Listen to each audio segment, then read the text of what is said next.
ఓం సాయిరామ్. బాబా భక్తులందరికీ కూడా నమస్కారం అండి. అందరూ కూడా సుఖంగా సంతోషంగా ఎప్పుడూ కూడా ఆనందంగా ఉండాలి అని చెప్పి ఆ బాబాగారి తరపున నేను కూడా మనస్ఫూర్తిగా కోరుకుంటున్నాను. ఈరోజు బాబాగారు అందించే సందేశం ఏంటి అంటే కనుక, తల్లి, ఇది కథ కాదు, నీ జీవితం కోసం ఈ కర్మఫలం అనేది ఎదురు చూస్తూ ఉంది. నీ భర్తకు చెప్పు, ఈ చిన్న మాటే ఆరంభం అని కూడా చెప్పు అని చెప్పి ఏదో తెలియని సందేశంతో బాబాగారు మన ముందుకు వచ్చారండి. మరి బాబాగారు ఏం చెప్పినా కూడా అది మన మంచి కోసమే, మన భవిష్యత్తు కోసమే అని చెప్పి మనందరికీ కూడా తెలిసిన విషయమే కదా. సందేశం ఏంటో పూర్తిగా తెలుసుకునే ముందు చాలామంది కూడా చెప్పుకోలేనటువంటి సమస్యలతోటి సతమతమైపోతూ వాటిని ఎలా తీర్చుకోవాలో తెలియక ఇబ్బంది పడిపోతూ ఉంటున్నారు. అటువంటి వారి కోసం శ్రీ షిరిడి సాయిబాబా ఆశీస్సులతో జ్యోతిష్యం చెప్పబడును గురూజీ శివరామరాజు గారు. Phone number 9959422252. మీరు ఇప్పటి వరకు ఎన్నో చోట్ల జ్యోతిష్యం చెప్పించుకొని మీరు ఆశించిన మార్పులు మీ జీవితాలలో జరగలేదని చెప్పి బాధపడి ఉంటారు. కానీ ఇక్కడ అస్సలు అలా జరగదండి. మీ సమస్యలు ఏవైతే ఉన్నాయో, ప్రేమ, పెళ్లి, ఉద్యోగం, రాజకీయం, సంతానం లేక ఇబ్బంది పడుతున్నా, భార్యాభర్తల మధ్య గొడవలున్నా, అప్పుల సమస్యలున్నా, శత్రువుల సమస్యలున్నా, అవేంటో గురువుగారికి వివరించి చెప్పినట్లయితే వాటికి తగిన పూజలు చేసి గురువుగారు మీకు రోజులలోని పరిష్కారాన్ని చూపిస్తారు. గురువుగారు చెప్పినట్లు 100% జరుగుతుంది. భార్యాభర్తల మధ్య వశీకరణ, స్త్రీ మరియు పురుషుల మధ్య వశీకరణ కూడా 100% జరపబడును. ఎటువంటి సంతాన సమస్యలకైనా కానీ గురువుగారి దగ్గర చక్కటి పరిష్కారం దొరుకుతుంది. మాకున్నటువంటి ఎన్నో రకాలైన సమస్యలను గురువుగారు రోజులలోనే పరిష్కరించారండి. అలాగే మీ జీవితాల్లో కూడా సంతోషాలు నిండటం కోసం ఎన్నో ప్రయత్నాలు చేసి ఉంటారు కదా. చివరి ప్రయత్నం అనుకోనైనా కానీ ఒక్కసారి స్క్రీన్ మీద కనిపిస్తున్న నెంబర్కి కాంటాక్ట్ అవ్వండి.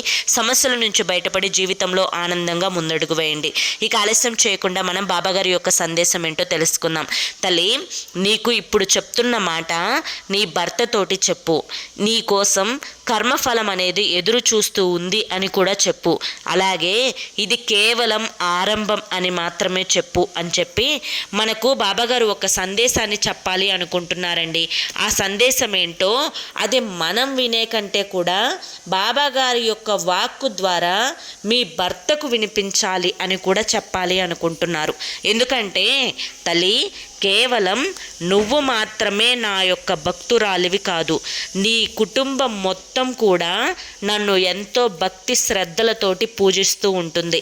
అలాగే నువ్వు కోరుకునే ప్రతి మాట వెనుక ఉండే అర్థం నీ యొక్క కుటుంబ శ్రేయస్సు, నీ బిడ్డల భవిష్యత్తు, అలాగే నీ జీవితంలో చిన్న చిన్న సంతోషాలు రావాలి అని చెప్పి ఎంతో ఆశతోటి నువ్వు ఎదురు చూస్తూ ఉంటావు. అయితే కొన్ని సమస్యలు అనేవి అడ్డుపడటం వల్ల నీ యొక్క చిన్న చిన్న సమస్యలు అనేవి, అంటే నీ యొక్క చిన్న చిన్న సంతోషాలు అనేవి నీకు దూరం అయిపోతూ వస్తున్నాయి. నీ యొక్క కర్మ ఫలం వల్లనే ఇలా జరుగుతుంది అని కూడా నువ్వు ఒక్కొక్కసారి భావిస్తూ ఉంటావు. అయితే కేవలం అది నీ యొక్క కర్మఫలం వల్ల జరుగుతున్నది మాత్రమే కాదు. దీనిలో నీ యొక్క నీ భర్త ఎవరైతే ఉన్నారో నీ భర్త వల్ల కూడా ఇటువంటివి జరుగుతూ ఉన్నాయి. ఎందుకు ఈ మాట చెప్తున్నాను అనేది ఇక్కడ నుంచి నువ్వు జాగ్రత్తగా వినే ప్రయత్నం చెయ్యి.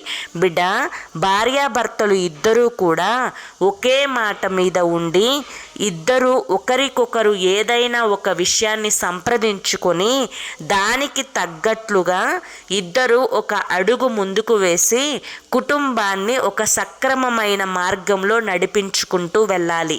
అయితే నీ కుటుంబంలో జరుగుతున్నది ఏమిటి అంటే కనుక, నువ్వు ఏదైనా చెప్తే దానికి వ్యతిరేకంగా నీ భర్త చేస్తూ ఉంటారు.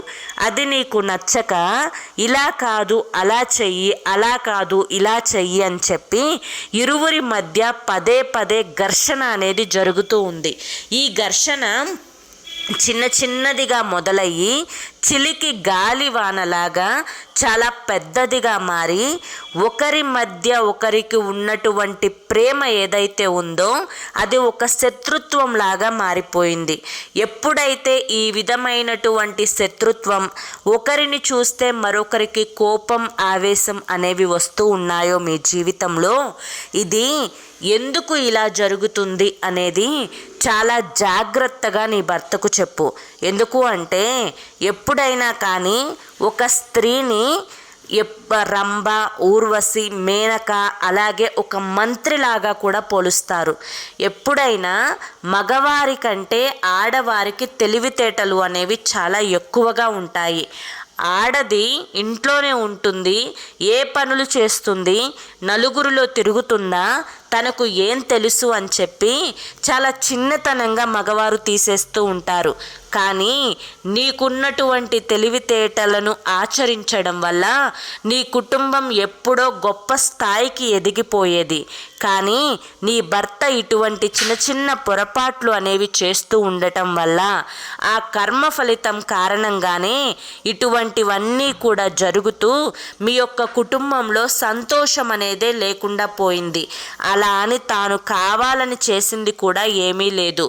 ఏదో ఒక మంచి జరుగుతుంది అన్న ఆశతోటి చేసినవే కానీ ఏది కూడా మీ మీద కోపం ఆవేశంతో చేసినవి కాదు. బిడ్డ, ఒక మాట చెప్తాను, జాగ్రత్తగా విను. నీ భర్తతోటి ఈ చిన్న మాట చెప్పు. ఏమని అంటే కనుక, ఎప్పుడైనా కానీ నీవు ఏదైతే చెయ్యాలి అనుకుంటున్నావో ఆ చెయ్యాలి అనుకున్నటువంటి పని ఒక్కసారి నాతో చెప్పి చెయ్యి. నేను ఆ పనిని ఒక్కసారి ఆలోచించి ఇది సరైనదా కాదా అని ఒక నిర్ణయాన్ని నీకు చెప్తాను. ఆ నిర్ణయం అనేది నీకు నచ్చింది అంటే సరిగ్గా దాన్నే నువ్వు ఫాలో అయితే కనుక మన కుటుంబంలో ఉండే సమస్యలు అనేవి దాదాపుగా తగ్గిపోతాయి. ఇది ఒక సంవత్సరం పాటు నేను చెప్పిన విధంగా చేసి చూడు. మన కుటుంబంలో ఎంతటి సంతోషం అనేది అడుగు పెడుతుందో నువ్వే చూసి ఆశ్చర్యపోతావు అని చెప్పి నీ భర్తతోటి ఈ ఒక్క మాట చెప్పి చూడు తల్లి. ఒక్క సంవత్సరం సమయం అడిగి చూడు. ఈ సంవత్సరంలో నీ జీవితంలోకి ఎన్నో అదృష్టాలను, ఆనందాలను, సంతోషాలను నేను అడుగు పెట్టేలా చేస్తాను. ఇప్పటి వరకు తెలుసో తెలియకో నీ బిడ్డ అంటే నీ యొక్క భర్త చేసినటువంటి చిన్న చిన్న తప్పిదాలు కొన్ని చాలా కష్టమైన పరిస్థితులకు కూడా దారితీశాయి. కొంతవరకు ధనం కోల్పోవడానికి కారణమయ్యాయి. కొన్ని చోట్ల అవమానింపబడడానికి కూడా కారణమయ్యాయి. కానీ అవి ఏవి కూడా తను కావాలని చేసినవి కాదు. కాబట్టి ఈ ఒక్క మాట నీ భర్తకు చెప్పి చూడు. ఇక లేకపోతే ఆ కర్మఫలం అనేది ఏ విధమైనటువంటి మార్గాన్ని చూపిస్తుందో ఎవ్వరూ కూడా చెప్పలేరు. ఇది నేను నీ మంచి కోసం చెప్తున్నాను అని చెప్పి ఈరోజు బాబాగారు మనకి చాలా చక్కటి సందేశాన్ని అందించారండి. బాబాగారు చెప్పాలి అనుకుంటున్నది ఏంటి అంటే కనుక, ఇప్పటి వరకు నీ భర్త మాట మీదనే నీ కుటుంబం నడిచింది, కానీ కొన్ని కష్టాలకు అది దారి తీసింది. నువ్వు 1 సంవత్సరం పాటు మంచో చెడో ఆలోచించి నేను చెప్తాను, ఏదైనా నాకు చెప్పి చెయ్యి, దానివల్ల చాలా మంచి పరిణామాలు జరుగుతాయి అని చెప్పి బాబాగారు ఈ విషయం గురించి మీ భర్తతోటి చెప్పమన్నారు. మరి ఎందుకు చెప్పమన్నారు అనేది మీకు 1 సంవత్సర కాలంలో జరిగేటువంటి కార్యాల ద్వారా అర్థమైంది కదా. మరి ఈరోజు ఈ వీడియో మీ అందరికీ కూడా నచ్చింది, అర్థమైంది అని చెప్పి అనుకుంటున్నాను. నచ్చింది, అర్థమైంది అని చెప్పి అనిపిస్తే ఈ వీడియోకి ఒక లైక్ ఇవ్వండి, హైప్ ఇవ్వండి. కింద కామెంట్ సెక్షన్లో ఓం సాయిరామ్ అని చెప్పి టైప్ చేయండి. మొదటిసారి మన ఛానల్లోకి వస్తే సబ్స్క్రైబ్ చేసుకుని సపోర్ట్ చేయండి. అలాగే మీరు ఎటువంటి సమస్యలతోటి బాధపడుతున్న చివరి ప్రయత్నం అనుకోనైనా కానీ ఒక్కసారి 50 సంవత్సరముల అనుభవం ఉన్న గురువు గారికి స్క్రీన్ మీద కనిపిస్తున్న నెంబర్కి కాంటాక్ట్ అవ్వండి. సమస్యల నుంచి బయటపడి ఆనందంగా జీవితంలో ముందడుగు వేయండి. జై సాయిరామ్.